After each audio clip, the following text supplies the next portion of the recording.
Emisioni Familja ime mbështetet nga Art Motion, Komodita, Live Hospital, Prince Cafe.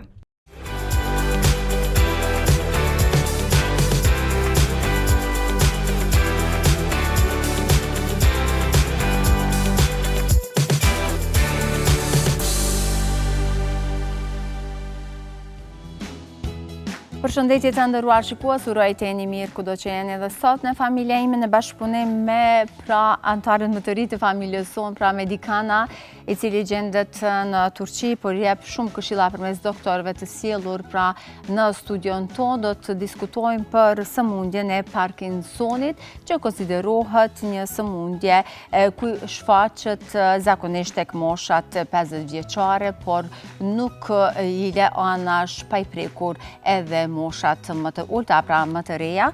Andaj për gjithë këtë sëmundje, për mënyrën e trajtimit dhe shumë shka tjetër do të kuptonin nga eftuara ime që do t'jetë sot profesor doktor Yildiz Dehirmenci, neurologe dhe është specializuese pra e kësaj lëmie, pra për Parkinson. Do të kemi edhe një material tjetër të përgatitur nga kolegja ime Anita, që do të diskutoj pak më shumë në lidhje me simptomat, faktët dhe trajtimin e kësaj sëmundje.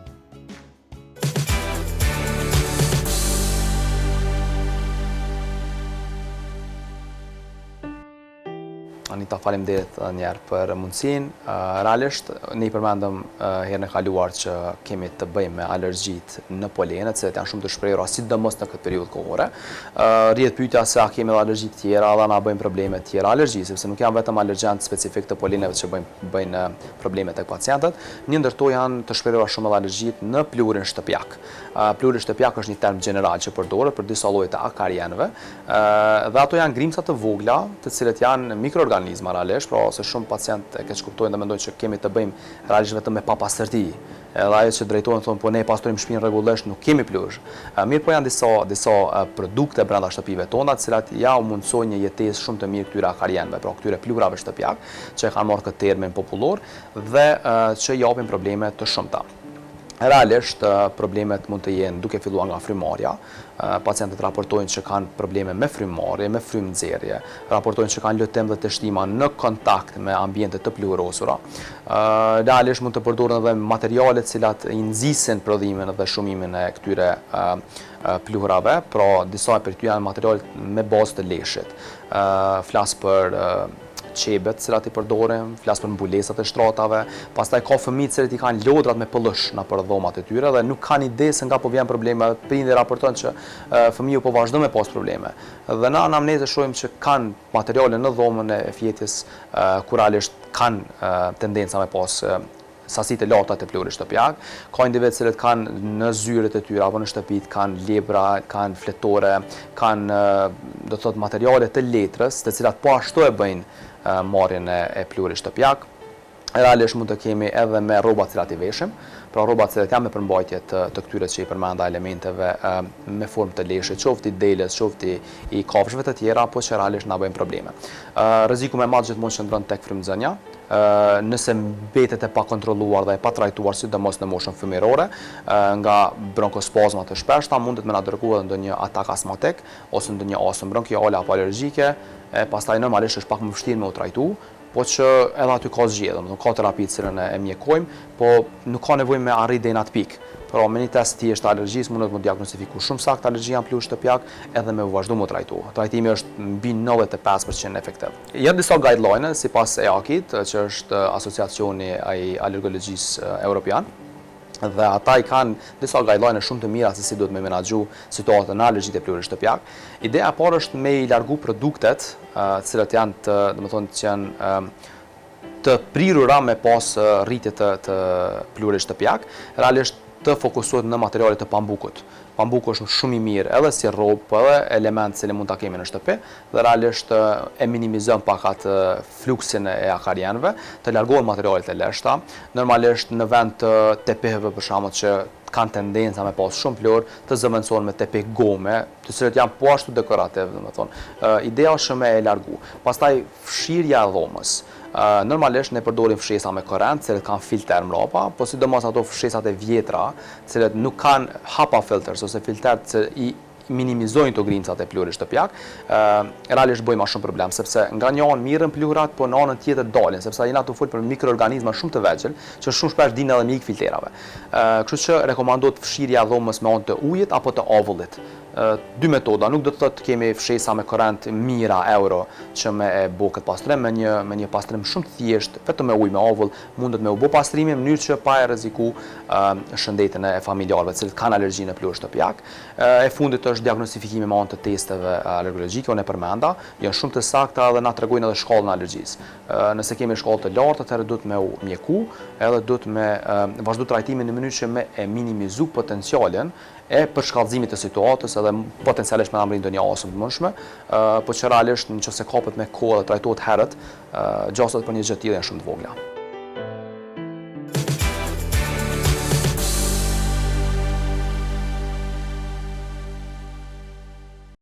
Pra sot do flasim për sëmundjen e Parkinsonit, që konsiderohet një sëmundje e cila zakonisht shfaqet mbi moshën 50 vjeçe.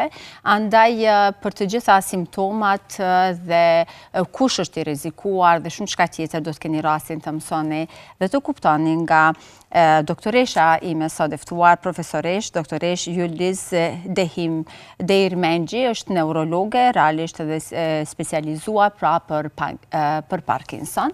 Dhe ne do flasim shumë çka tjetër në lidhje me këtë temë. Mirëserdhe doktoresh, hoş geldiniz. Hoş bulduk. Nazik davetiniz için çok teşekkür ediyorum. Burada sizlerle birlikte olmak çok güzel. Ju falenderoj për ftesën kaq të këndshme dhe është shumë bukur të jemi këtu me juve sot bashkë. Faleminderit për kohën që keni ndarë për ta trajtuar këtë temë kaq të rëndësishme. Do doja fillimisht me na tregu doktoresë se çfarë është sëmundja e Parkinsonit dhe në cilën kategori të sëmundjeve pra bën pjesë. Parkinson hastalığı hareket bozuklukları dediğimiz bir hastalık kategorisinde yer alan hastalıktır. Sëmundja e Parkinsonit është një sëmundje që merr pjesë në një çrregullim motorik, ndoshta në rrethin tuaj, nga vetja ose nga mediat dhe spitalet. Është një sëmundje për të cilën dëgjojmë ne shumë. Kjo shfaqet me mungesën e dopaminës në sistemin nervor qendror dhe në këtë fazë fillojnë rrjedhje të ndryshme dhe çrregullime të lëvizjeve yani birçok kliniği olan bir hastalık. Ama hareket hastalığıdır aslında. Shumë degëzime pastaj kategorizohet në forma të ndryshme, por parimisht është një sëmundje e cila ndërlidhet me dridhjet.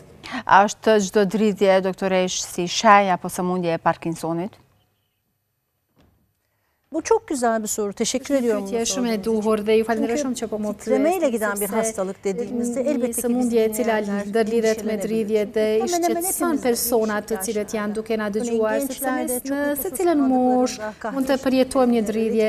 Disa të ri kur nuk kanë fjetur mirë, kur kanë përjetuar strese të ndryshme, kanë pirë kafe, mund të kenë një dridhje. Ose edhe tek disa sëmundje të cilat ndërlidhen me tiroiden ose me mungesa të vitamineve të ndryshme, mund të kenë të dridhje. Kështu që ti qetësoj me një herë shikuesit, patjetër që jo çdo dridhje nuk nënkupton Parkinsonin. Parkinson hastalığındaki titreme, dridhja në sëmundjen e Parkinsonit është ajo që e përjetojmë kur ne kemi qenë në gjendje pushimi, në qetësi. hap yuvarlama Pra şeklinde. nuk kemi qenë të stresuar, nëse i shikojmë duar pra kur është një lloj lëvizje si kur ne i numërojmë parat. Bardağı taşır. Pra, kur ne po e bëjmë një lëvizje, për shembull kur e marrim gotën, çfarëdo lloj pune kur e kemi bërë, jo pra një dridhje që po na bëhet për shkak të veprimit, por jemi në qetësi të plotë, po na shfaqet dridhja.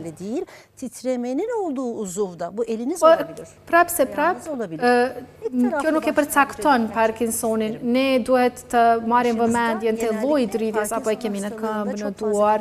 Görmeyiz ama dilde dudakta Se në fillim pacientët nuk shohim në trup shumë dridhje, mund të jetë një dridhje vogël në gjuhë ose te syri, të cilën duhet ta shikojmë me kujdes. Mund të na çojnë simptoma të hershme dhe është e rëndësishme që të drejtohemi tek ekspertët shëndetësor në mënyrë që të përcaktojmë se për çfarë është fjala. Po shumë e rëndësi të flasim edhe për simptomat, ju e thatë njërën prej tyre që dridhjet në prekje, në gotë, në të holla dhe të tjera. A ka simptomat të tjera që ne trupi ynë mund të ndjej?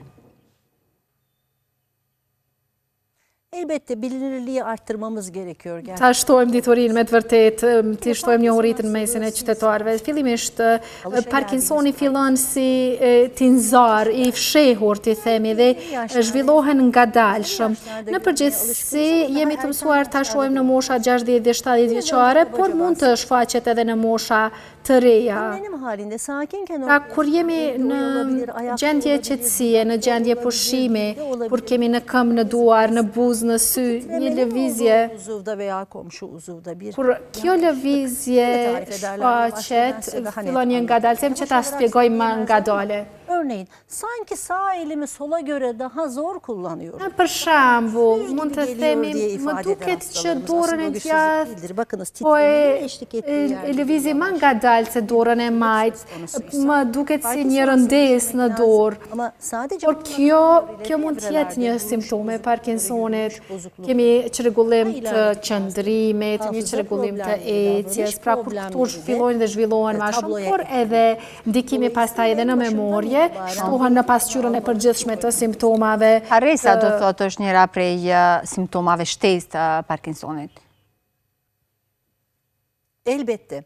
Ama dediğim gibi alışageldiğimiz, tipik gördüğümüz Parkinson hastalığında unutkanlık geç dönemlerde. Por harresa shfaqet më vonë. Pra 6-7 vite në faza më të vonshme, 6-7 vite pasi që është shfaqur sëmundja, fillon të shfaqet harresa, por nuk është një harresë e zakonshme sikurse harresa tona të përditshme ose sikurse është edhe Alzheimeri. Bu hastalarımız bizim isimleri kolay unutmazlar erken. Por këta sëmundje me Parkinson nuk i harrojnë shpejt emrat ose fytyrat, nuk i kanë këto probleme të harresave sikurse në Alzheimer.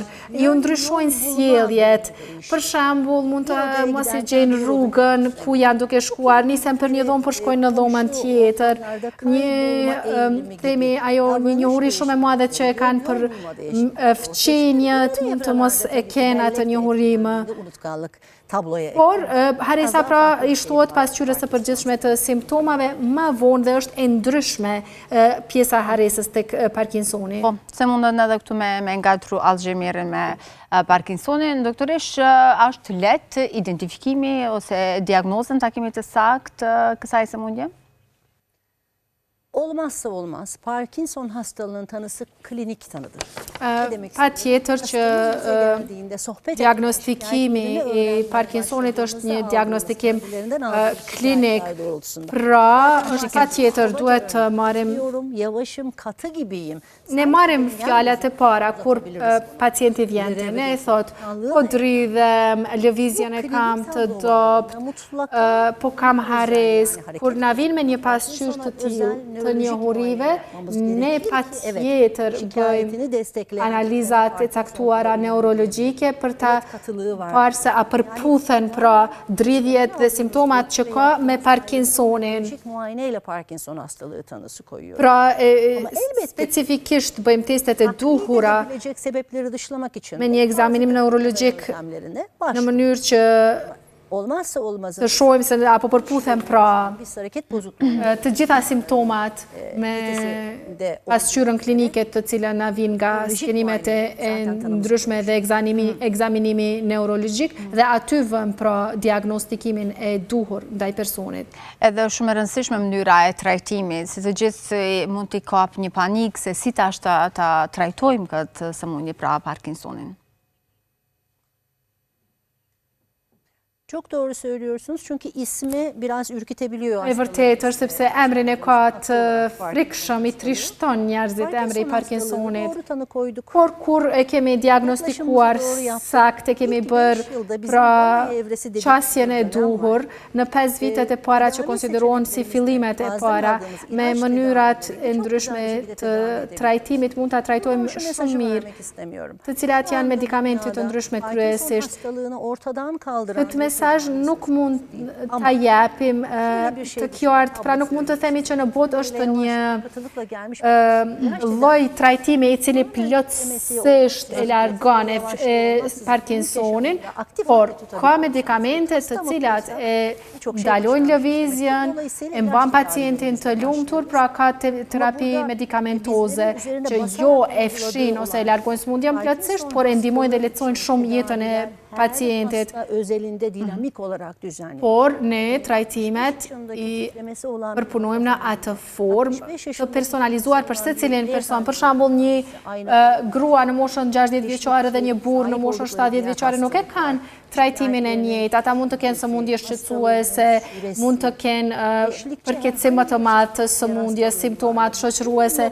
Ne marrim një pasqyrë totale duke vlerësuar çdo gjë për gjendjen e pacientit dhe i planifikojmë shumë mirë 5-6 vitet e para dhe kalojmë shumë lehtë 5-6 vitet e para, por lehtësojmë edhe pastaj pas vitit 6 edhe të 7 gjendjen dhe jetën e pacientit. Eskiden verdiğimiz dozda mesela günde Përpara kemi dhënë një dozë më të madhe, kanë marrë me 3-4 herë në ditë. ilaç almak zorunda kalıyor, titremesi. Në disa raste mund të kenë nevojë që ta rrisin dozën në 5-6 herë, pra nga 3-4 herë sa e kanë marrë paraprakisht dhe nuk po e arrin qetësinë që e kanë arrit me 3-4 dozat e para. Në këto raste ne nuk jemi të lumtur, pra nuk po marrim rezultatet e kërkuara, ne kalojmë tek trajtimet e ndryshme. Edhe i vlerësojmë për trajtimet më të tjeshme. Rruga jonë është e hapur për të dhënë mënyrat e diagnostikimit. Doktoresh, përveç ilaçeve, a ka dhe terapi shtesë që mund ta shoqërojnë apo pacientin me Parkinson?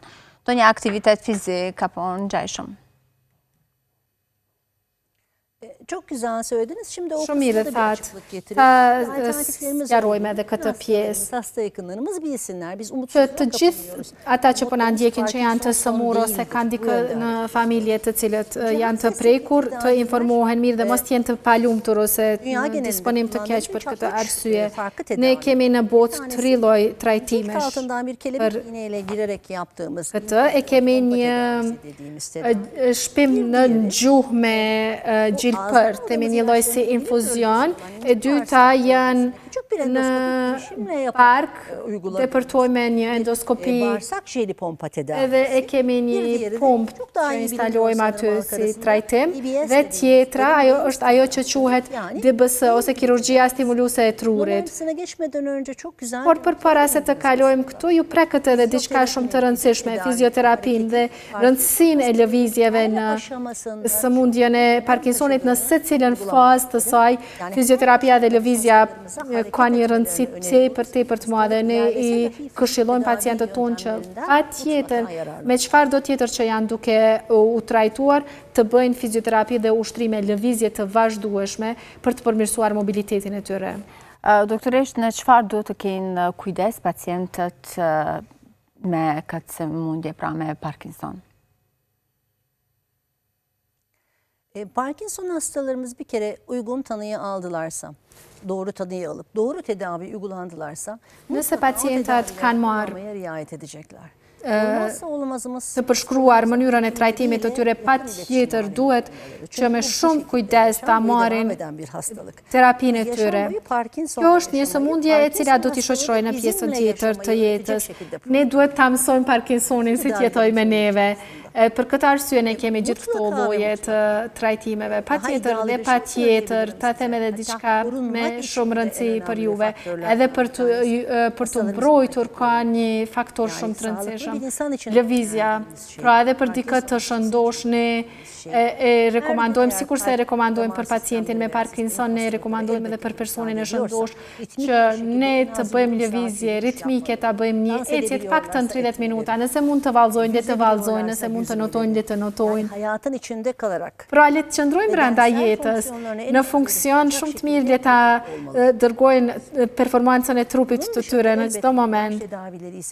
Patjetër që këto, nëse janë duke i marrë trajtimet medikamentoze, le t'i marrin me kujdes. Nëse kanë trajtime me aparatura, edhe ato le t'i marrin me përpikshmëri, me mënyrat e përshkruara nga terapisti në mënyrë që të ketë sukses dhe të zbuten efektet e sëmundjes. Ju thatë që mundën edhe të parandalojmë nëse lëvizim, doktoresh, por a ka metoda për parandalimin përveç vallëzimit, sportit dhe të tjera, dhe kush ka predispozita më shumë për të prekur nga Parkinsoni? En önemli mesajlardan bir tanesi. Kjo është një ndër mesazhet më të rëndësishme. A mund të parandalojmë sëmundjen përpara se ajo të vite ne? Në këto ditë ne kemi të dëshmuar si metodën më të madhe për mbrojtje, ushtrimi dhe Her lëvizje. şekilde spor yapmak olarak algılayabilirsiniz. Këto mund ta perceptoni si në çdo formë të sportit, të bëjmë sport në çdo aspekt. Nga 20 vjeç İçinde olmayı yaşamımızın gjithmonë içine duhet ta yerleştirip o përfshim në şekilde jetën yaşamak tonë lëvizjen dhe sportin në Yani ben jetën sizin tonë. karşınızda Parkinson hastalığı ve hareket Për shembull, unë kendine adamış jam biri këtu një olarak eksperte e cila ka kaluar jetën e saj duke diagnostikuar njerëzit me Parkinson, me dridhje dhe me shenjat të tyre për Parkinsonin. Sağlığınıza uygun. Ju lutem, në qoftë se i bëni sportet në pjesë të pandashme të përditshmërisë tuaj, notoni, jo vetëm për pamjen fizike, por ka dhe shumë ndikime në memorien tonë që nuk janë të dukura në Parkinson, pra për te lëvizjeve, por në qoftë se ne mund të bashkojmë të shtojmë ushtrimet e përditshme në jetën tonë, ne parandalojmë jo vetëm Parkinsonin, por edhe sëmundje tjera neurodegenerative. Nëse lëvizni është një pasuri shumë e madhe të cilën mund të ja bëjmë vetës tonë. Për të mbrojtur, duhet të qëndrojmë aktiv, të mendojmë pozitiv, mos të shmangim lëvizjet. Por edhe të konsultohemi me ekspertët e neurologjisë në vazhdimsi, t'i përdorim në vazhdimsi dhe sakt trajtimet e duhura që ta mbajmë në kontroll nëse veç kemi ardhur te sëmundja, pra nëse nuk e kemi parandaluar. Kështu ka një trend me qenë se ta përmendin me anë juve të biki. Edhe në trajtimet me pajisje, themi bateritë e trurit, pumpën e përmendëm, asnjëra nuk janë që rastësisht mund t'i përdorim të secili pacient, secila prej këtyre duhet ta them duke mbajtur me përgjithësi profesionin tim, nga të gjitha, po flas edhe me qenë se jam anëtare dhe organizatave shëndetësore dhe të Evropës edhe botërore.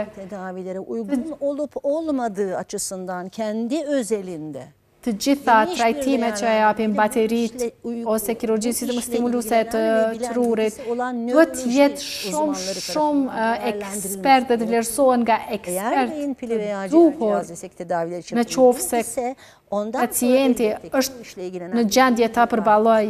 Atëherë në qoftë se ne kemi dhënë dritën e gjelbërt dhe kemi parë që pacientit nuk do t'i ndikojë asgjë keq kirurgjia stimuluse e trurit, atëherë kalon tek kirurgut edhe insistojmë që të bëhet. Nëse është e dura, por nëse nuk është e dura, insistojmë që mos të bëhet. Për sëmundjen e Parkinsonit ka nevojë për një ekip të nevojshëm me shumë dituri edhe me shumë njohuri që ta përcaktoj, ta diagnostikoj edhe ta mirëmbaj pastaj. Shumë e vërtet. Doktore, shumë sëmundje janë të trashëguara si diabeti, sëmundjet kardiovaskulare dhe të tjera. Nëse është Parkinsoni, sëmundje trashëgueshme?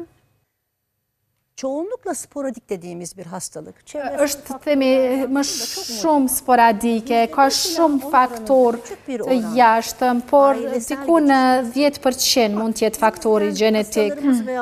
Por shikuesit mos të friksohen ata që janë duke na shikuar. Me rëndësi janë pra fillimet e sëmundjes.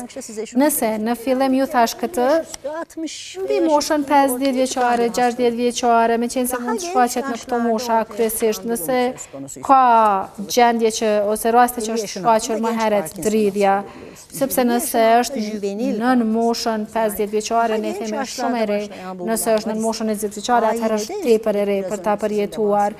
Edhe ju përmendet rastet gjenetike, nëse dikush nga familja ka histori, nga anëtarët e afër ose më të largët, patjetër ta bëj një kërkim gjenetik, një patjen gjenetike dhe ta bëj një kontroll, nëse mund të ketë gjasa, ne bëjmë një analizë të detajuar për ta për ta përcaktuar gjendjen, por është një numër shumë i vogël, risk shumë i vogël është që të jetë gjenetike.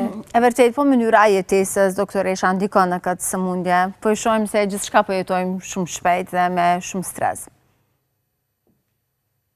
Çok önemli bir soru. Shumë e rëndësishme edhe kjo. İnanılmaz önemli bir soru. Çok teşekkür ederim. Shumë e rëndësishme, faleminderit shumë që më pyetët. Patjetër që ndikon shumë.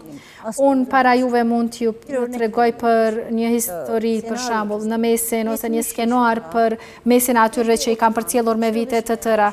Kemi një person 70 vjeçar që gjithmonë qëndron brenda, nuk ka jetë sociale, rin vetëm brenda, vetëm shikon televizor, qëndron vetëm brenda. Por ta krahasojmë atë me një 70 vjeçar, një burr tjetër, po të moshës njëjtë, ani pse të dytë janë duke përdor trajtimin e njëjtë medikamentaz, por ky është duke ecur, duke mbajtur shoqëri, duke lexuar, duke u shoqëruar, duke punuar me bashkë, duke lexuar, duke dëgjuar muzikë, pra është aktiv brenda jetës. Nëse i krahasojmë të dytë, do të kenë dallim si nata me ditë ose hana me diellin.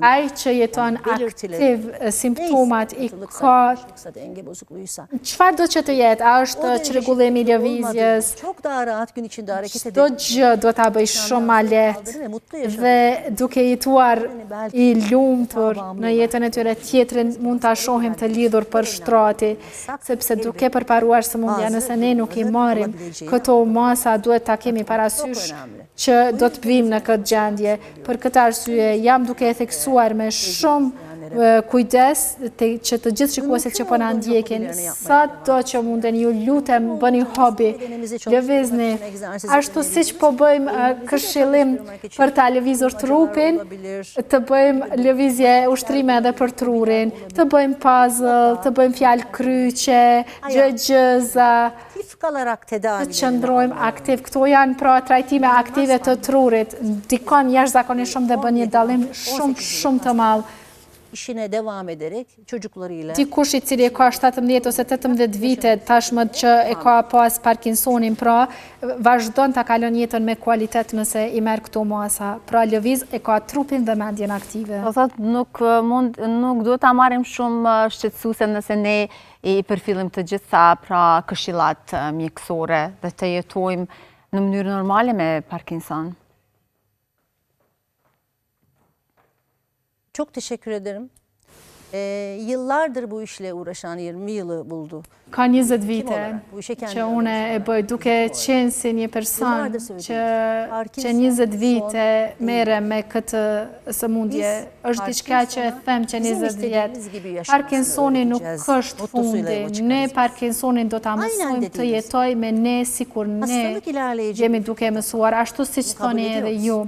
Ama ilerleme hızı da ka pengesa në jetë, por zhvillimi ndryshon. Yatağa bağımlayan bir süreci mi tercih edersiniz? A e zgjedhni një rrugë cila shumë shpejt do të përparoj dhe do t'ju lidh për shtrati, apo do ta zgjedhni një rrugë cila ju nuk jeni njëjtë sikur para 5 viteve, por prapse prap mund ta bëni punën tuaj, prapse prap mund të takoheni me njerëz, me shoqërinë tuaj, mund t'jeni jashtë.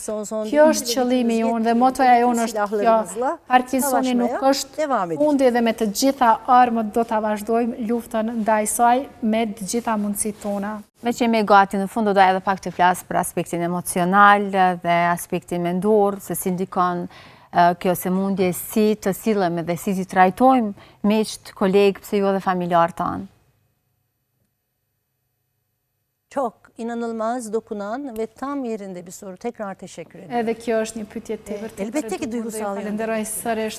Patjetër që ndikon në gjendjen emocionale. Mendoni ju ose dikush i afër me juaj, jeni me Parkinson, keni dridhje, dhe po krijohet një fjali e tillë se ju jeni me Parkinson, në qoftë se nuk spjegohet prapavija e saj, natyrisht që na shqetëson, por mendoni një fjali të tillë, je në vendin e duhur, je duke u diagnostikuar në mënyrën e duhur dhe je duke marrë trajtim të duhur, jemi së bashku dhe nëse i ke integruar standardet të cilat ne i thamë më herët, ta shikojmë në për çfarë rrugë do të kalosh. Pra nëse flasim në këtë gjendje, si si ne sot po flasim, kjo është shumë e rëndësishme dhe shumë e duhur dhe është lutja jonë nga të gjithë ju, nëse keni të afër mos e miq me Parkinsonin në fillim të fillimit, le të diagnostikohet në fillim me diagnozën e duhur dhe trajtimet e duhura le t'i merr, por ju mos ju mungoj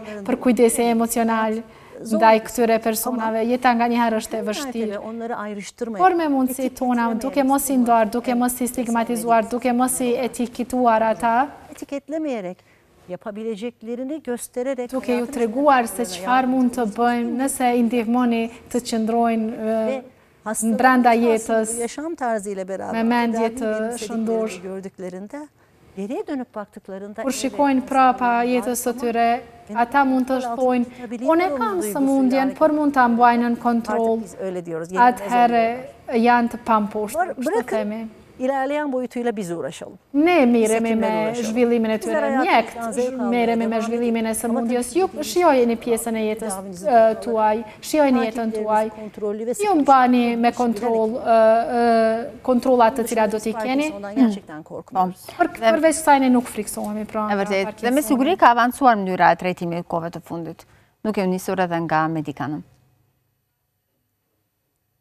Daha önce yani yıllar öncesinde yani Vite më përpara, 20 yıllar öncesinde 20 vite më përpara, 15 vite më përpara, nuk ka pasur detaje kaq shumë dhe ne nuk kemi mundur të flasim kaq lehtë për sëmundjen, por kur kanë hyrë edhe aparaturat në trajtim dhe me zhvillimin e përditshëm të teknologjisë, është lehtësuar edhe ne në Medicana në Istanbul, në sëmundjen Medicana në Istanbul, në çrregullimet e lëvizjeve dhe në Parkinson e kemi departamentin tonë.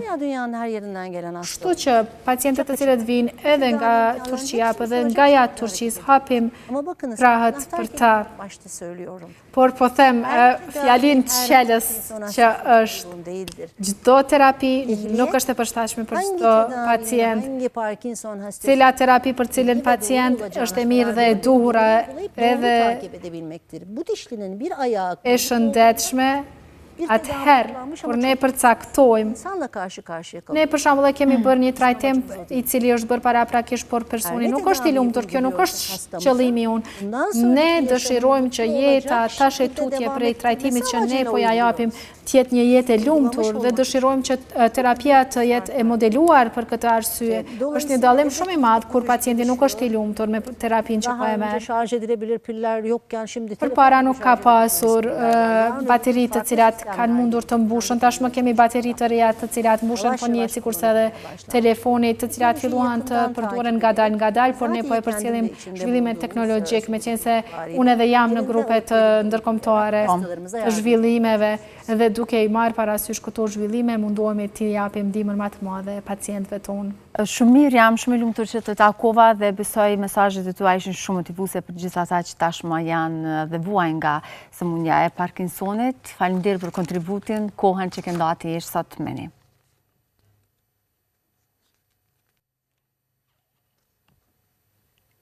Ben nazik davetiniz için çok teşekkür ediyorum. Benim için sizlerle birlikte olmak çok kıymetliydi. Edhe unë ju falenderoj shumë për ftesën tuaj shumë të këndshme. Është shumë e rëndësishme për mua që t'jem këtu, që kudo shikuesve ose të prekurve t'ja japim një shpresë drejt rrugës së duhur dhe dua që gjithmonë ta dinë që ne gjithmonë do t'jemi prapa atyre, uroj që të qëndrojnë me shëndet të plotë. Uroj edhe unë, faleminderit shumë dhe juve të nderuar shikues që ishit pjesë e jona. Ne do vazhdojmë tutje bashkëpunimi me Medicane për na sjellur pra profesionistë të tillë ku na këshillojnë dhe realisht na motivojnë për të jetuar çfarëdo që jeta mund të na takojë.